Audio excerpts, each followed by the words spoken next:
Chicos y chicas, por favor, no se metan en la cola de la historia, sean protagonistas. Jueguen para adelante, pateen adelante, construyan un mundo mejor. Un mundo de hermanos, un mundo de justicia, de amor, de paz, de fraternidad, de solidaridad. Jueguenla adelante siempre.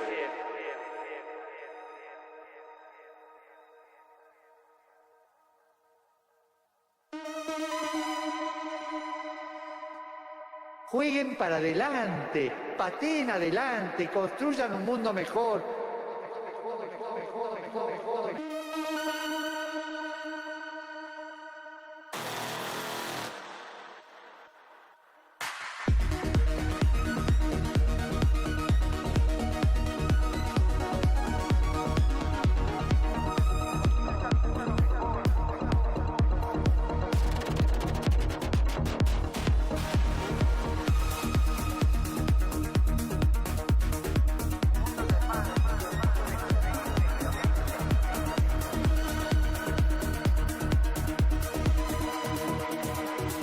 Jueguenla adelante siempre.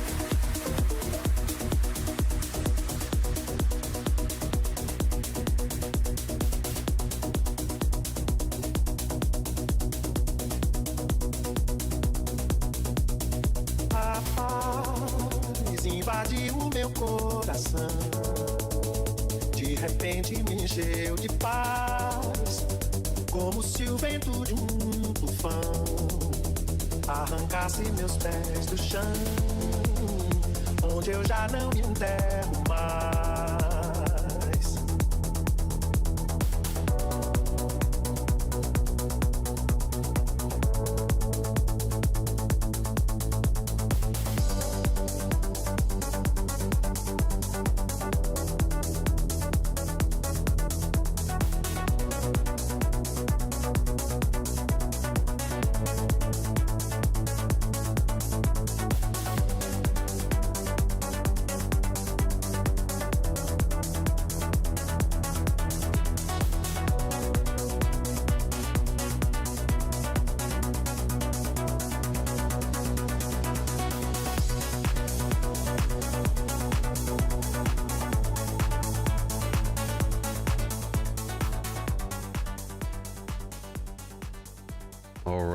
All right, guys, what is going on?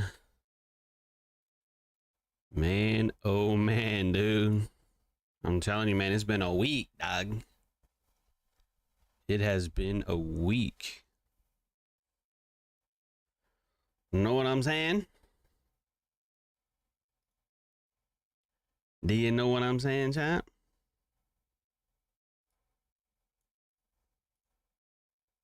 It has been a wild week, and I'm all for it. You know what FAFO means, big fella. You know what that means. What does FAFO mean? Starting off with the... This is how we're starting our Friday, chat. This is how we start our Friday. Yo, I swear, dog, if we rally from here, there will be no debate on who the greatest MLM educator ever was. But for now, we wait. All right, for now we wait. Okay. What's good, Mason, Naruto, Ebernith, Rich off the dip. What's going on? 2020, Sergio, Willow, Jay, Harmon, Convicted Capitalist, Natasha, Hot shot, Ricky, Sergio. Appreciate that, Sergio. Appreciate the music. This is a guy named Padre. I don't know how to say that. Guerre Herme? I don't know. It's not English. You know what I mean? And I cannot copy and paste it, dude. This is bullshit. Let me type it out real quick. Padre.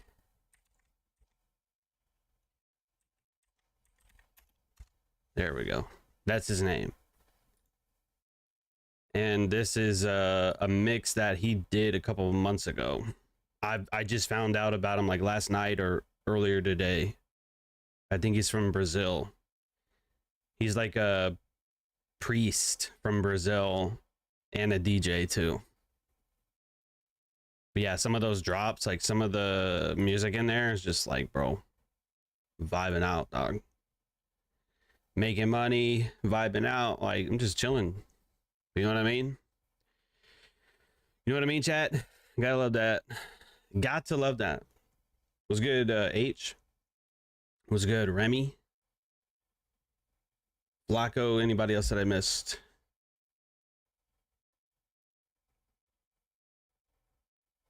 He said, get you a man that can do both. Yeah. That's what I try to tell the ladies, you know what I mean? I'm like, hey, I don't even have a job. So what do you do? Whatever it takes, baby. That's what I do.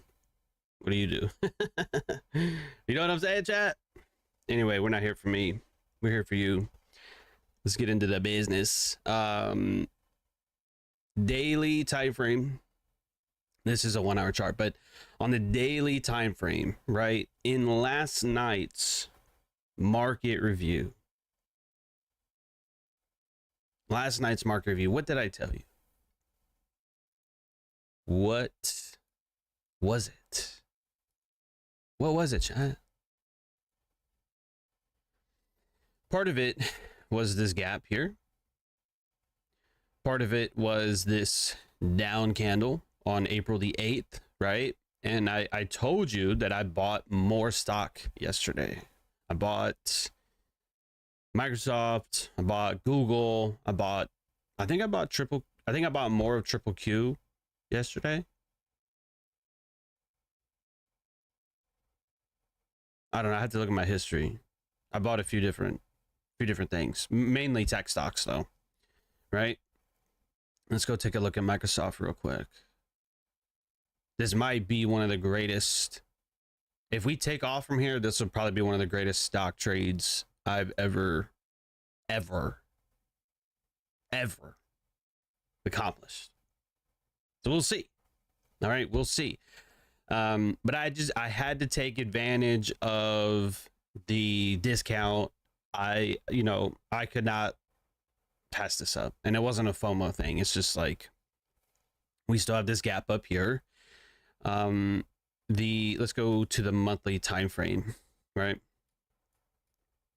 That monthly time frame, we stabbed into that imbalance here, right? Beautiful, taking out that old low from August as well, right?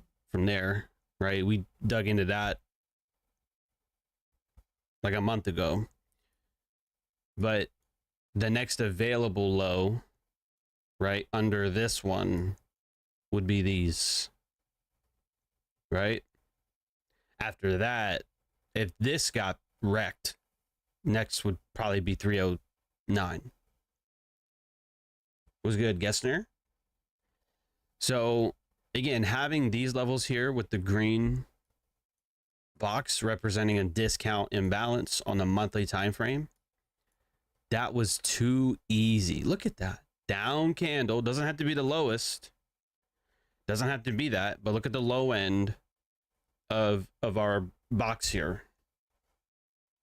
Monthly imbalance low end right there. Perfect, right? April 8th, we traded lower. Not a big deal. That'd basically be like the NCE here.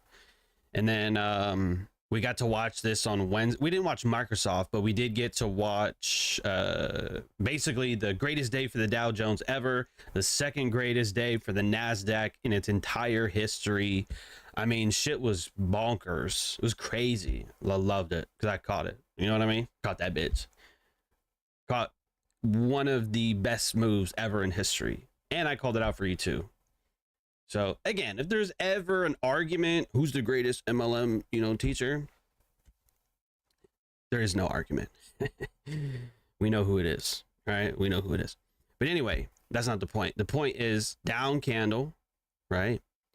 Trading through that, okay, with our 90-day postponement of tariffs or whatever. Not a big deal. We got lower yesterday and traded down. Perfect opportunity to get that down candle right there. You see that? Look how perfect that is, chat. Look how perfect that is, bro.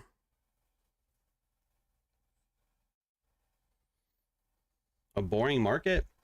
How is this boring? Making money is not boring. I'll tell you that. That has never been the case. Open 368.26. That's up here with the OHLC. That's the open. Highlighting April 8th candle. The open is 368.26. The low here, 367.80. So it overshoots that open a little bit. Not a big deal. And then look how we closed. Came all the way off of that. And then today, currently 1.3% for Microsoft. So yeah, it looks pretty good. Google 2.2%. So it's a little bit better there, but anyway. So in the grand scheme of things, this looks pretty good. Now again, that's why I said it might be a little bit too early to anticipate that the low might be set. I think it is. I don't think we should trade back down here. We can. Obviously, the market can do anything. I don't think we will. Okay, I don't think we will. Next week, I'd say the next 2 or 3 weeks will probably tell us a little bit more information in that regard. Okay, let's go back to Nasdaq.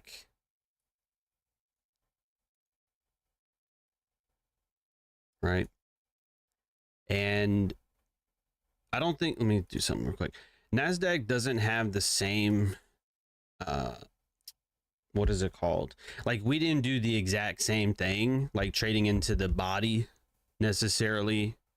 If we go to the triple Qs though, we did. And that was like sort of part of it as well. Right. Again, that was yesterday, trading into April 8th candle. The future side is just a little bit different. Bodies are a little bit different. All right. Now, when we traded down on Thursday, okay, that's why I tweeted it's starting to look like a form of mitigation. Here. All right. Based on 8 a.m.'s candle from the 8th here. So late in the hour, as it was forming, well, excuse me, after it formed most of that wick. And so that's why I had said it's starting to look like a form of mitigation. We traded into that yesterday evening, which I was kind of getting a little worried. I was like, what are we going to do? You know? And then we get today. So today was not a day that I like to trade. Absolutely not a day I like to trade. Very, very back and forth. Very just stuck in a range from roughly 18,300 to 18,700. So when we do stuff like this, right? Consolidation nation. So what happens in a consolidating market? This is like one of the greatest lessons that I ever gave. It was episode number 2 in on the Channel 96 playlist. Rest in peace. Qualities of a consolidating market. I still have that PowerPoint, by the way.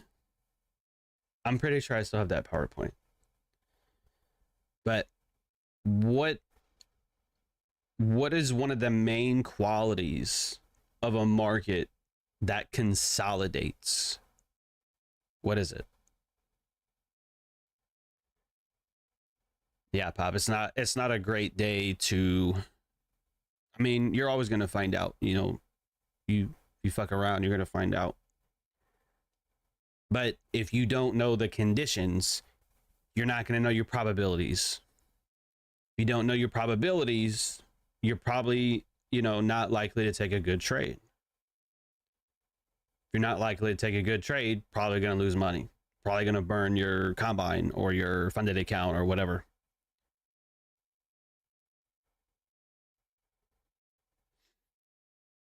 Naruto said price runs both sides of liquidity and runs back into the range. Consolidations occur near 50% of the range.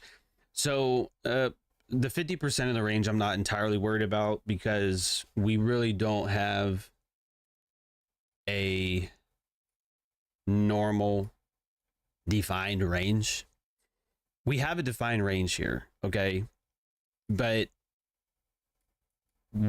this is what I said, I think on, let's see, this was Monday. So probably Tuesday and Wednesday. Remember, I really focused on this, and I told you guys about the April of last year and how we took a major pool of liquidity. Even if it was only there for a day or two, that's a major pool of liquidity.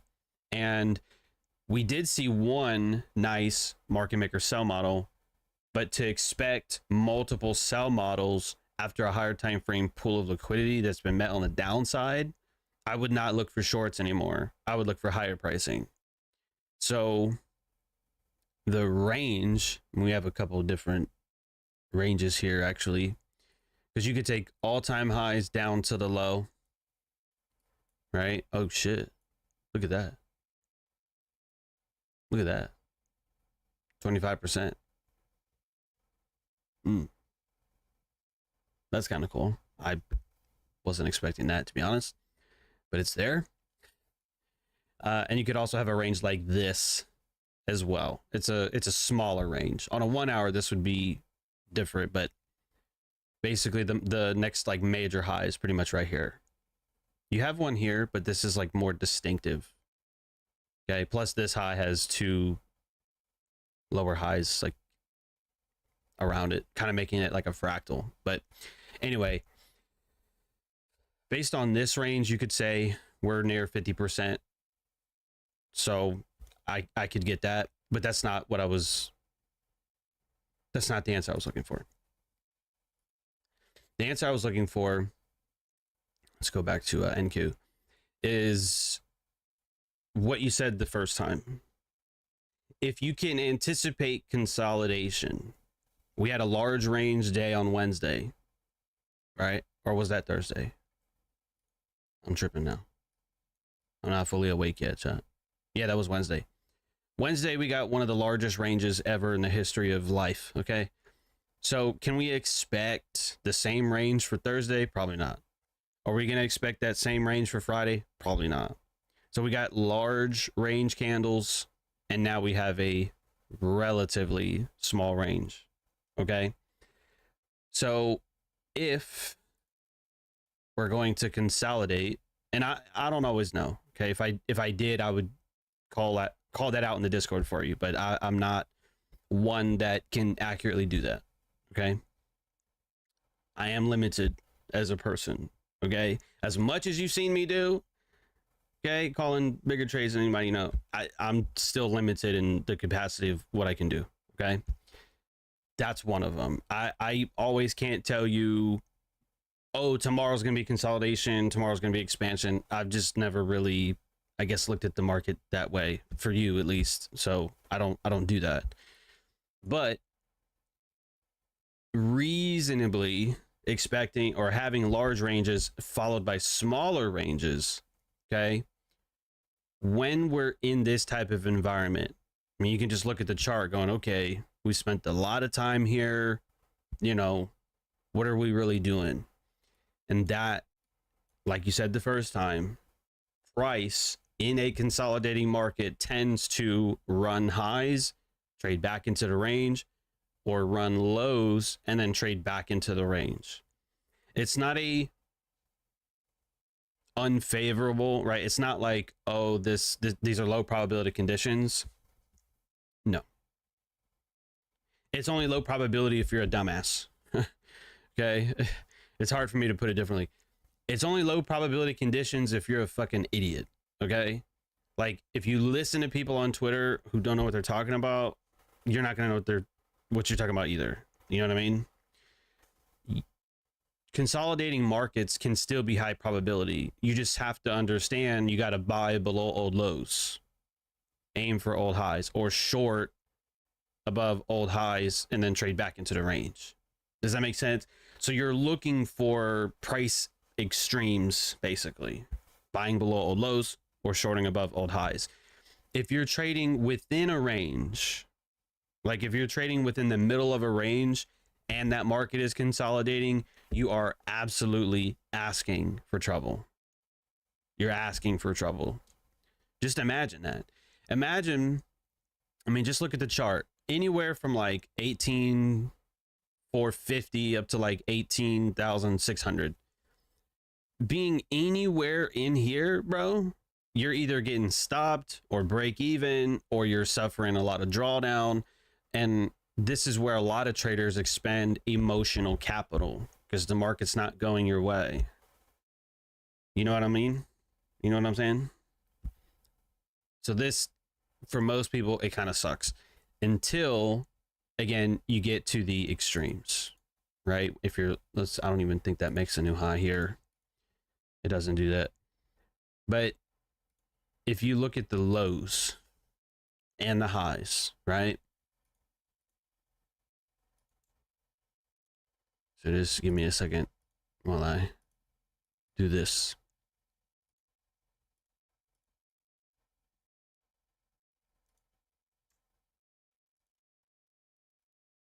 And you like a low right there as well. And some highs here. Now, if you want to label them differently, because that might get confusing, you could make the highs in blue and maybe the lows in red. That might help you understand it a little bit better. Just so you understand, there's sell stops below lows and there's buy stops above highs. Okay, this should, we'll put that over here. So drop some ones in the chat if you guys are understanding what I'm saying. What's good, Fortune? I'm glad you made it. You're like 30 minutes late, but that's okay. You're still here. I gotta roast you guys sometimes. It's okay. It's all right. Not a big deal. So, although with my markups, I always represent liquidity with the pink lines, whether it's buy stops or sell stops.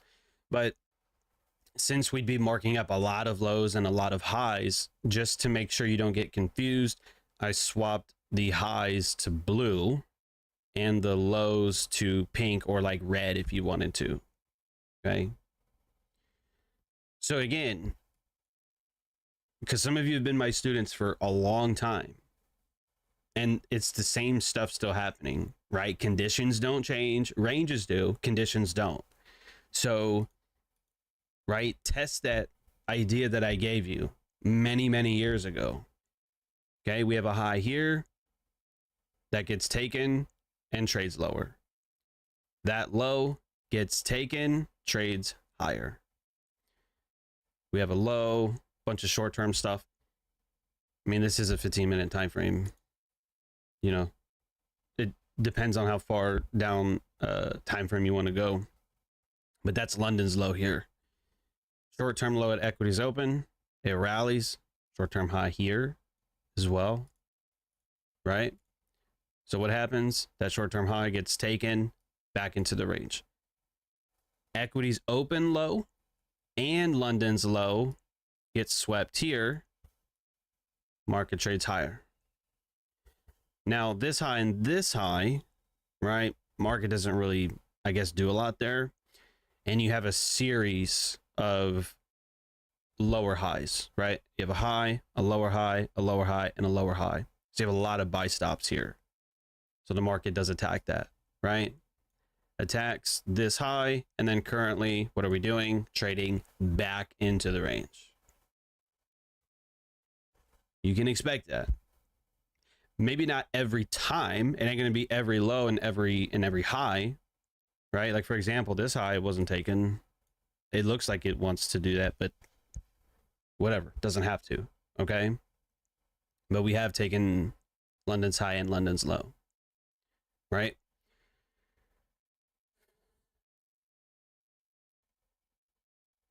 To be honest, I don't really believe in trendline liquidity. I don't. Some people do. Some people think that that exists. I just don't really look at that. I mean, sure, if we took everything off here and you wanted to do like a trend line there, I'm not going to stop you from that, but that's not important to me, whereas London's high would be, or maybe previous, this is still today, this high or that one, especially London's high, that would be more important. So I wouldn't be focused on the lower highs. I'd be focused on the highest one here. So if you want to look at trendline liquidity, go for it. That's just not what I like to do. That's not who I am. Okay. So if I were you, what I would study this weekend is I would study not only the Judas model, but I would study the inversion model. Yes, they are different, right? Let me ask you this real quick. Actually, I'm going to ask ChatGPT. Daily open is where a lot of trailed risk is on NQ. I mean, I'm in it for the long run, so I don't even care what the PM session does. We could trade lower, wouldn't bother me. Unless we keep going lower all next week. That would not be good.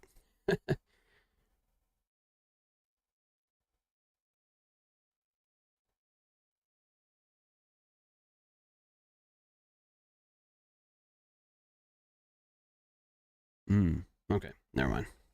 All right, anyway. So I would look at inversions below lows and above highs. So what I mean is, let's do this exercise real quick. Low here, swept, it actually keeps going. Okay, so that I wouldn't really call that a sweep, but you see what I'm saying. Hits that low, rallies a little bit, and then dumps lower. And it does that like 3 times. Okay. 1 time, 2 times, 3 times. Does everybody see that? That's real hard, right? 1, 2, 3. If you can count to 3, then you can do the inversion model. Okay. So do we have an imbalance on the way to the lowest low? Yes. It's right here. Now, I don't trade this early in the morning. I'm sleeping, but if you include that gap with this, okay, that to me is the inversion model. I mean, sorry, it's the Judas model because there's 3 lows. But either way, that's there, right? So study that. What could we reasonably expect? At a minimum, at least a 1 to 2, possibly a 1 to 3. You could always leave a runner just in case. All right. So where's our 1 to 2? Right there. Beautiful. If you went break even, you probably got knocked out. But, you know, again, this is hindsight anyway, and we're studying here. Okay. So your 1 to 2 is right there. Obviously your 1 to 3 would be a little bit higher. Right there. The current London high, I think, is that right there. I don't know if that gets taken or not. It does. 1 to 5 as a partial. Okay, I would not recommend holding the entire position for that, but partials at a 1 to 2 or 3, right? And then a 1 to 5 would probably complete that, right? Beautiful. So let's see what else we got. That high there. Let's look at that real quick. This may not have offered a Judas short. That's hard to say, honestly. This looks like shit. I mean, if you wanted to include, I guess, a gap or some shit in there, you probably could. I would just avoid that altogether, honestly. I would just avoid that. But once we get to equities, however, that's where my gears start turning. You know what I mean? So that low, we rallied up a few times here. I wouldn't do a lot in here. I don't really see imbalances in there either. I mean, I guess you do have this one, but that's not like here. I would have just avoided that altogether. However, that low being taken like this, I would start looking for some sort of model here, just because we have a low and that low gets taken, right? But with what? A lower low. See that? What's a lower low below a low, chat? What is that? We're like losing viewers as we're getting to the good stuff. That's crazy. People leave right before we get to the good shit. That's crazy. Right. Turtle soup. Turtle soup. So if we can anticipate that reasonably, I don't even think we have a Judas here either. I mean, we have an inversion here. That's kind of late. Not a big deal. We'd probably have to swap time frames. I mean, because we've stayed on the 1 minute. We could probably go to a 5 and see if there's anything. But either way, that's what I would do today. Back test some of these lows, see if there's any inversion models or Judas models in here.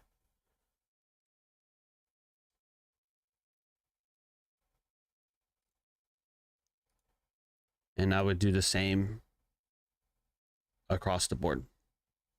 I would do it for ES as well.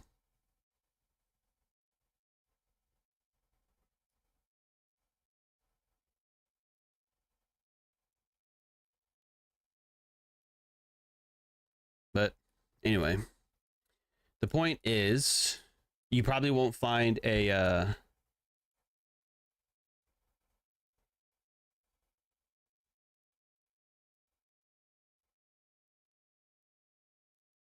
when did I mark that up? I don't even remember that. We just have some equal highs here.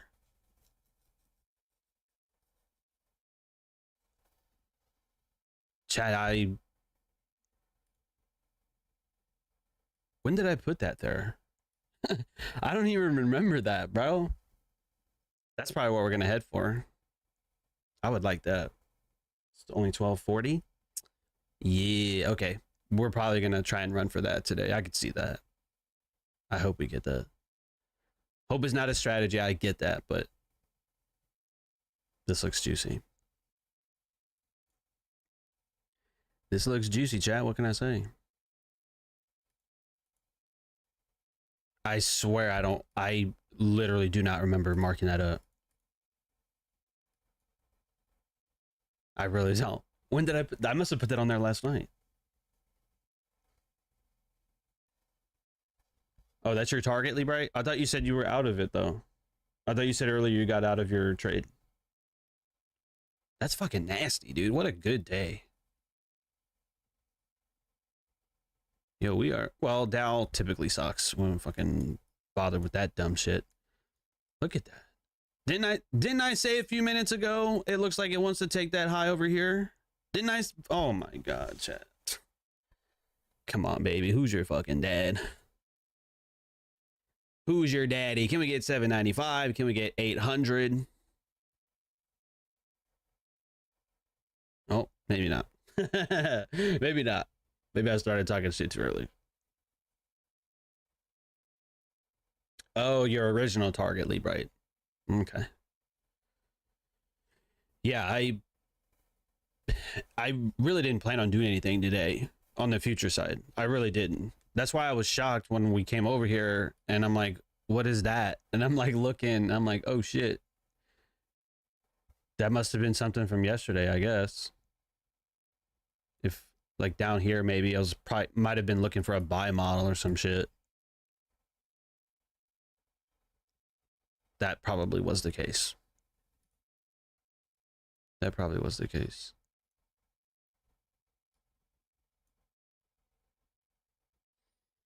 Yeah, I would say this is like a large.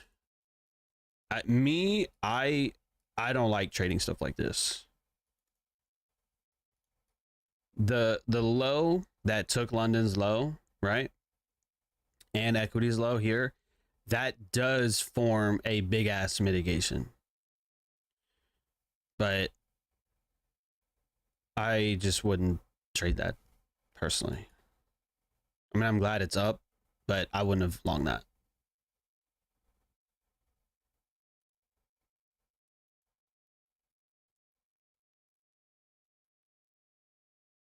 God, dude. Chat, do we all have the same 1 minute time frame here, dude? Like, what is this? There's no imbalances there whatsoever. Ugh. You would have just had to straight up long in that bit. I'm not doing that. I'm not doing that.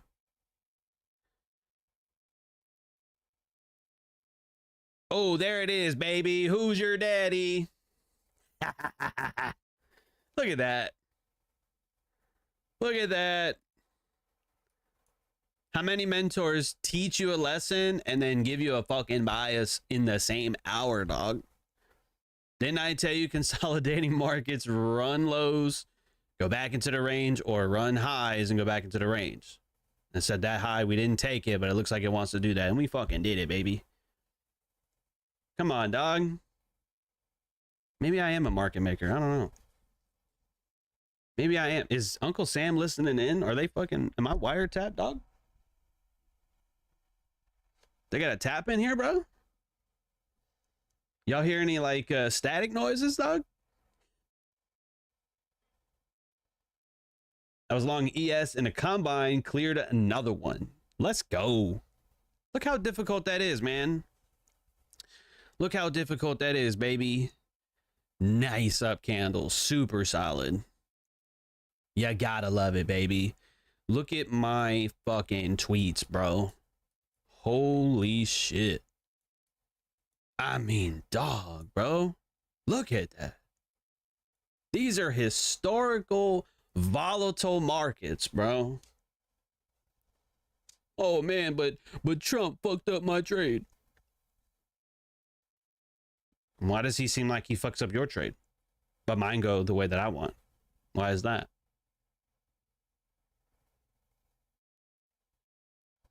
I don't know. Something to think about. Something to think about, baby. You guys, chat, listen. I swear, dog, if we rally for a while, this is nasty. This would be nasty. He did, Mason. A lot of people are upset about that. Oh, insider trading. It's not insider trading if he's public, you fucking retard. It's public. Insider trading is where you trade based on information that's not available to the public, and you don't tell anybody, and you don't clear it. You know, like you don't report it or whatever. And there's more to it than that. But a a president tweeting on his own platform to millions of people saying this is a good time to buy. That's not insider trading, right? Then I tell you on Wednesday, when everybody starts becoming an expert, that's when you know the low is set. When Uncle fucking Jim Bob, okay, who doesn't even have a 401k, who trades like shit coins and has been burned like 50 times, you know what I'm saying? Starts giving you investment advice. The low has been set, bro. Oh shit, we have a Jim Bob in the chat. All right, when when Uncle Timmy, you know what I mean, on your cousin's side, you know what I'm saying, who doesn't have a job, starts telling you, oh man, these markets, huh? It's over. It's over. The low is set. The fucking low is set, bro. And I don't just tell you that. Literally. I don't just tell you that. I put money behind it, bro. I'm long, baby. I'm long. Look, let me put it to you this way. Okay? Yeah, if we come back to the 16s, that would not be good. So we'll have to see what next week brings, but day trades, that was sexy. Come on. I'm gonna put it to you this way, chat.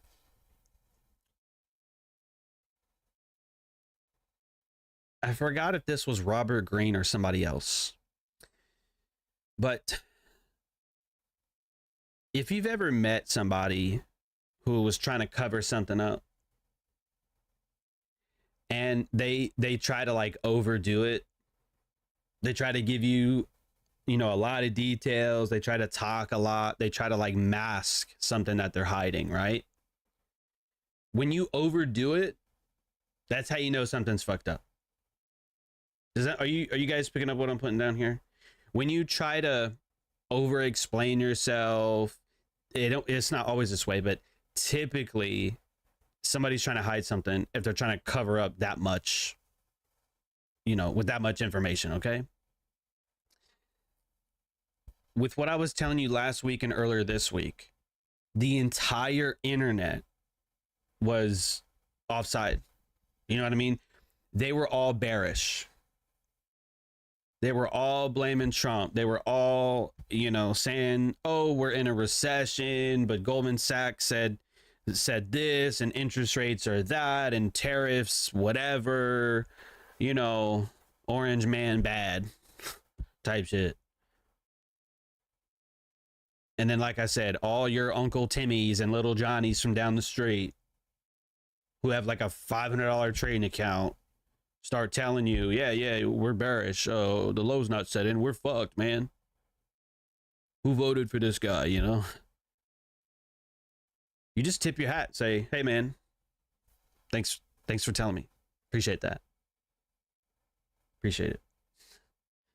You're my inverse, right? Kramer said, oh, Black Monday is coming in, right? We're going to be down 20% on Monday or Wednesday or whatever the fuck, Tuesday, whatever day it was.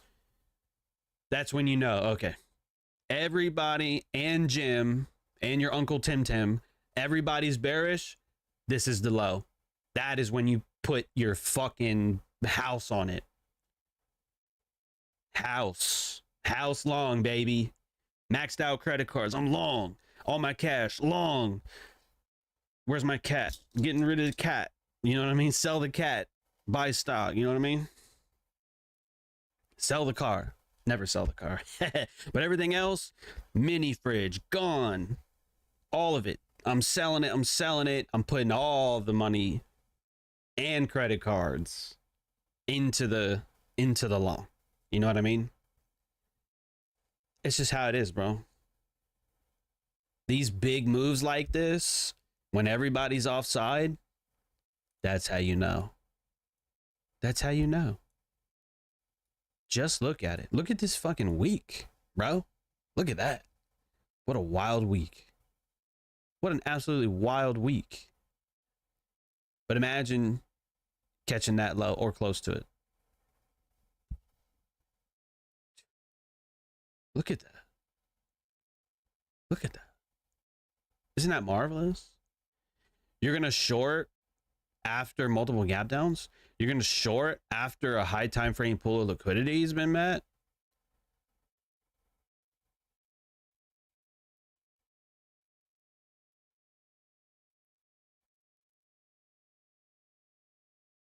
It might be low of the year. It might be. We are below the yearly open still. Where's January? January 2nd, I think, is here. We opened. There's your yearly open. We were well below the yearly open. So if you long down here and the S&P or triple Qs, if the triple Qs trade higher for the year and you're in from the low, you're going to outperform. It's one of the easiest ways to outperform the stock market is to just buy below the yearly open. And if the year is green, you're going to outperform because you got in at a lower price.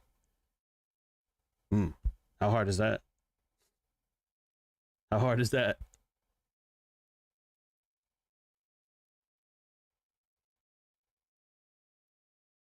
Mason said, would never sell my children. Why not? Why not, bro? Save money on diapers and food. Buy them back later.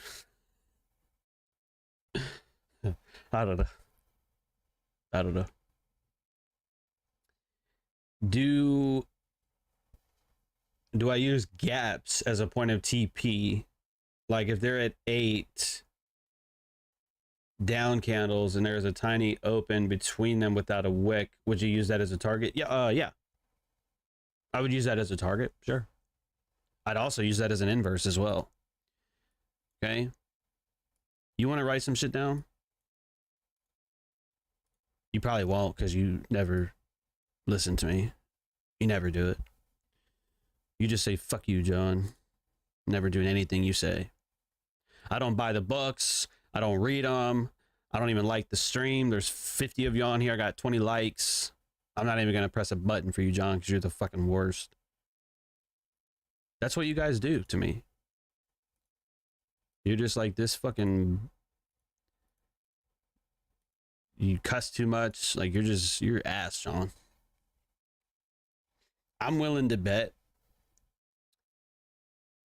that we're not in here yet, but once we leave it, I'm convinced at one point we'll trade back into this and probably continue. That's what I'm anticipating. And it's only the 11th. Now, again, we might not do that. I think we will. Okay? It may not be tomorrow. It's not, well, sure, shit ain't gonna be tomorrow. It may not be next week or the week after that, but I think at some point we'll get back through this gap. We'll come back into it. We'll probably find some day trades in here. And those day trades in here are the ones that you could probably swing for to go higher. Okay? Did you catch all that? If we trade through it, we come back into it. We'll probably find some day trades like on a Tuesday or Wednesday. We might get some relative strength like Lee Bright posted on his Instagram yesterday. We'll probably get something like that. Those are the ones that you could probably hold for the rest of the week, potentially the rest of the month. So we're not there yet. Look at this, dude. We're fucking rocketing, dog. I love it. I absolutely fucking love it, dude. Everything is up. Well, except WBD and Tesla. That's kind of fucked. Look at Google, baby. Look at Google. Right? Yesterday, same tweet, right? That old gap here.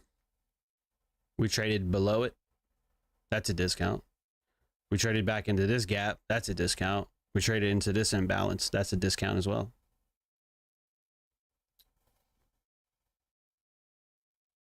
It's too easy.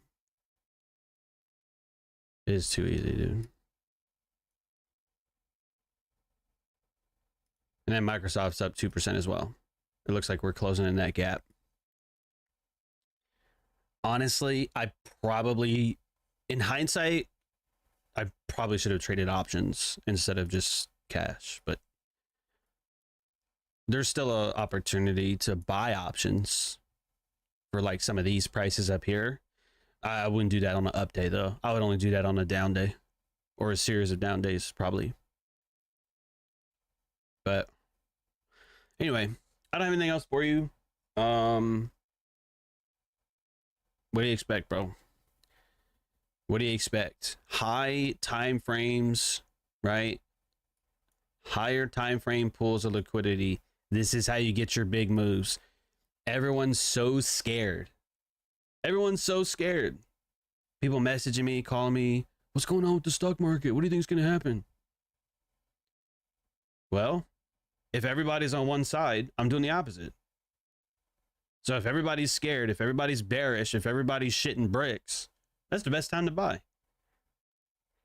And again, not that I want to keep overdoing this, bro, but that's exactly why I didn't write a paragraph. I didn't write a paragraph. I wrote something so simple that everybody understands. Extreme levels of fear. What is did I say normal levels of fear? Levels of fear? No.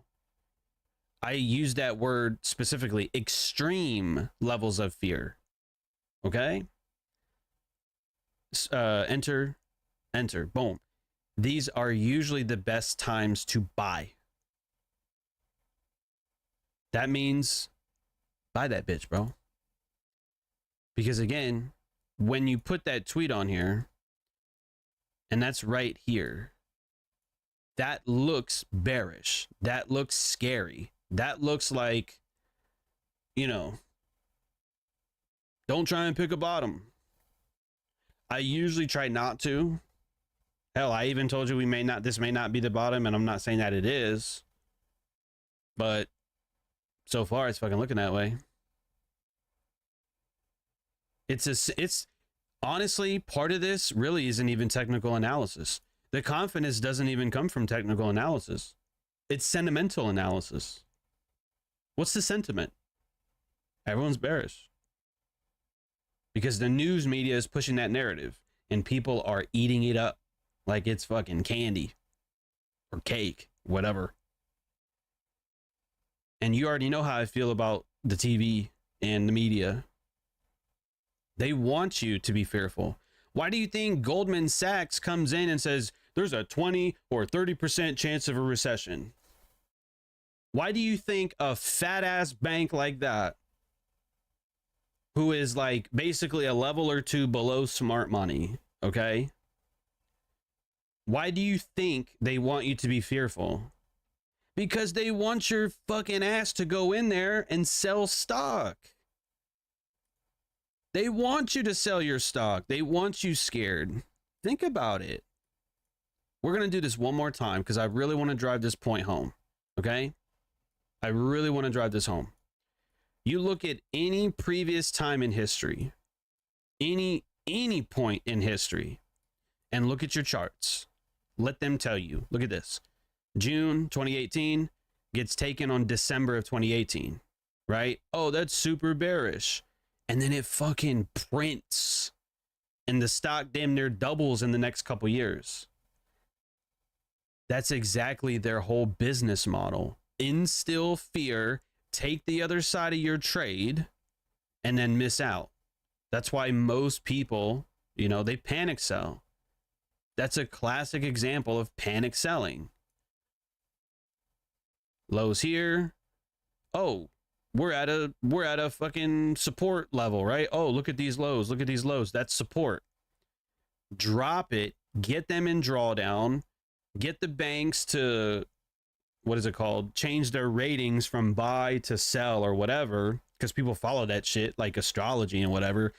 Oh, the moon is full. Let's fucking buy it or whatever. Okay. Well, whatever process you look at, okay, they're going to say, drag it lower, absorb the liquidity, tell everybody to become fearful, get them to go into their accounts and sell their stock at a super discount. And then again, once they've absorbed all that and everything's good, all of a sudden, oh, tariffs are fucking 90-day on pause, whatever. Boom. Let's bring it higher. Let's rally it. Classic, bro. It's the same story every single time. You know, like if you guys have like any of your kids' books, Green Eggs and Ham, the Green Eggs and Ham book is going to have the same outcome it always does. Every single time. Just like your movies. You got like DVDs or VHS or some shit. You know, the orange Rugrats movie. Some of you might be too young for that. Some of you might remember. It's the same movie every time. The stock market is the same thing, whether on a high time frame or even a lower time frame. If it's going to go higher, it's going to go lower first. So if it's going to go lower first, why are you scared to buy it when it's low? Because you're letting the media and your friends and your Uncle Tim Tim trying to give you investment advice.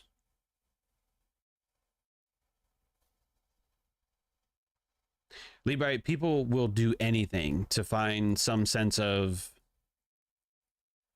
it. What it is, not that I want to go down this rabbit hole because I'm going to end the stream now, but what it is, people will believe in astrology. They'll believe in law of attraction. They'll believe in, what is it? Not call sign. That's the military. Your sign, your Cancer, Sagittarius, or whatever, Scorpio and shit. People believe in all this stuff, or tarot cards, because what it is they're pushing the blame. They're pushing responsibility. I lost a trade because it's a half moon on a fucking Thursday. And I saw a black cat cross the street this morning. What the fuck are you talking about? You lost a trade because you're trying to short after a higher time frame pull liquidity got met, dumbass. You know what I mean? People love to avoid responsibility because now they get to blame anybody but themselves. It was the market. It was the moon. It was the fucking cat. It was Uncle Tim Tim. He told me to sell at the fucking lows. It's Uncle Tim Tim's fault. You're avoiding responsibility. That's where you go wrong. You have to take, does anybody buy or sell for you? Thank you, Ibrahim, Zodiac Signs. Does anybody buy or sell for you? Or are you the one pressing the button? If you're the one pressing the button, then it's your responsibility, whatever the outcome is. If you lose money, that's on you. If you make money, that's on you. And that's why I tell you guys, when you get funded and you guys thank me, you're like, oh, thank you, John, I got funded. Bro, I did not press the buttons for you. I do not deserve any credit when you pass a combine or you pass a challenge. You may have learned from me. I guess there's some level of credit, I guess, but I do not press the buttons for you. That's entirely on you. You're the one who passed your combine. You're the one who passed your funded challenge, not me. Does that make sense? I am not taking responsibility for your outcomes. You are. Okay? So again, you can do a coin flip. You could, you know, look at the sun and the stars and shit. You could pull tarot cards. I don't recommend any of that stuff because you're shifting responsibility to something else. You're avoiding taking responsibility for your actions. And if you do that, you're going to be in that cycle of never being able to be consistent. You're not going to be able to, I guess, really get to your goals. You know what I mean? Oh, the universe this, the universe that. Look, man, I ain't going to tell you what to believe or what not to believe. But there's a Corvette in my driveway, and I didn't fucking manifest it there, bro. I didn't wake up one day and just looked out the window. Oh, hey, there's a brand new Corvette right there. What the fuck? No. I built a plan. I followed the plan. I fumbled here and there. I'm not perfect. You know, I take losing trades sometimes too. Okay. Sometimes I spend too much on other shit. You know what I mean? I buy dumb shit too. But you don't manifest a Corvette, bro. You don't. Okay.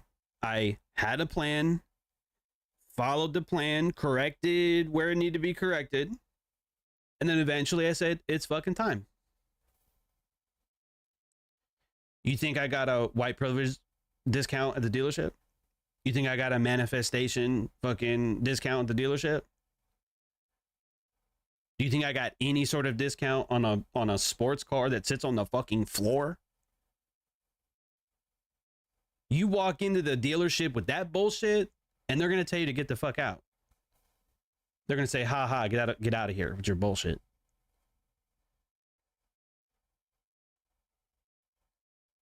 Let me read your comments for a second, because I'm getting ready to end the stream, but I just wanted to say a couple things. That's all. He raids trades, and I love him because he shows me how amazing I really am at this. I mean, you could just take a couple of good trades in a month, be up 5 or 10%, and you're going to outperform almost anybody you know. I mean, it's just, bro, most people just are not good at trading. They're just not good. And even if they are good at analysis, right? Like even myself, bro. Look, I'm going to say this one time because I really don't like saying shit like this. But do you know a better fucking analyst than me, bro? Like real shit. Who else tweeted at these lows here? Not at the low, but very close to it. And then that mitigation, the same hour that it occurred. I mean, how many people do you know that are fucking doing that? It's not a lot. It ain't a lot. Okay? But if I did not buy stock, if I did not put any skin in the game, it means nothing. It means nothing. If I don't make money from it, it's pointless. It's just analysis, right? You have to actually press the buttons. You have to hold the good trades. You have to let your stop get hit if it gets hit. Not revenge trade. You know what I mean? You have to have all three. Not just, and this is not what I mean here. I don't just mean time, price, context. I believe you have to have all three for a good trade. Yes. At the right time at the right time with the right price and the right context. That's how you're going to take nasty trades. Okay. What I'm referring to is the three pillars: your strategy, your psychology, and your money management.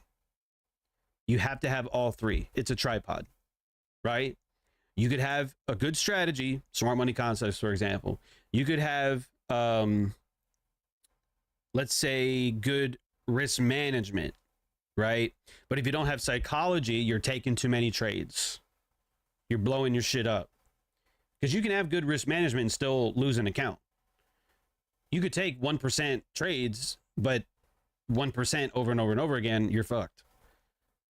You know? Or if you don't have the psychology to hold the winners, you needed 1,000. Let's say on this trade, you needed 1,000 to pass, and the equal highs would give it to you, but you're seeing $600 go back to $500, so you just panic sell it and take your 500, thinking, oh yeah, it's a good trade. And then you watch that bitch moon to your original target, and all of a sudden now you didn't pass. Now you need to take another trade.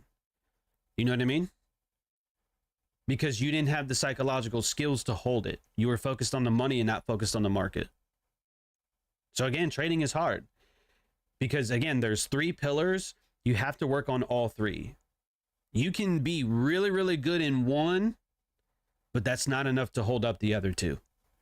You could tweet at the lows, you could snipe the lows, but if you get out, you know, with only a scalping every single day, you're going to have a hard time growing an account. You know what I mean? You could have the greatest psychology in the world. You could just hold trades all day long. But if you don't have a good analysis, you might take a lot of drawdown. You know what I mean? Or you could have both, but if your risk management is dog shit, it ain't gonna work. So it's not hard to like be better than other people at trading. It's not. But you got to focus on all three. And I would probably say a good indication of their trading performance will probably be reflected in their life too. So if they're overweight, angry all the time, like some of my old managers, you know what I mean? Some of my, like Bobby. I think I told you guys about the female Bobby. That fucking Oompa Loompa. You know what I mean? Her attitude, her being overweight, she would not be a good trader. Okay? She's undisciplined. Well, I mean, this was like a decade ago, and I'm being an asshole. But someone like that, if they're not disciplined in their personal life, they're not going to be disciplined in their trading for the most part. But if you see somebody that is disciplined and, you know, relatively, I guess, happy or satisfied, right, in their life, they're probably going to be a decent trader. But like your friend, for example, Kiwi, you know, if he's angry all the time and he's susceptible to revenge trading, he's not going to make it as a trader. He's either going to struggle for years and then quit, or just continue to struggle until he realizes that he's the one standing in his own way. So he would have to take responsibility. Oh, Kiwi left already. He would have to, I would say, probably read The Disciplined Trader and then Trading in the Zone. He would probably have to do the coin flip exercise. You know what I mean? And probably become an SMS member too. But whatever. That is what I'm going to end today on. So y'all be good, be blessed. I will see you on Monday the 14th. All right. Have a good weekend. Don't do anything stupid. And I will see you then.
Chicos y chicas, por favor, no se metan en la cola de la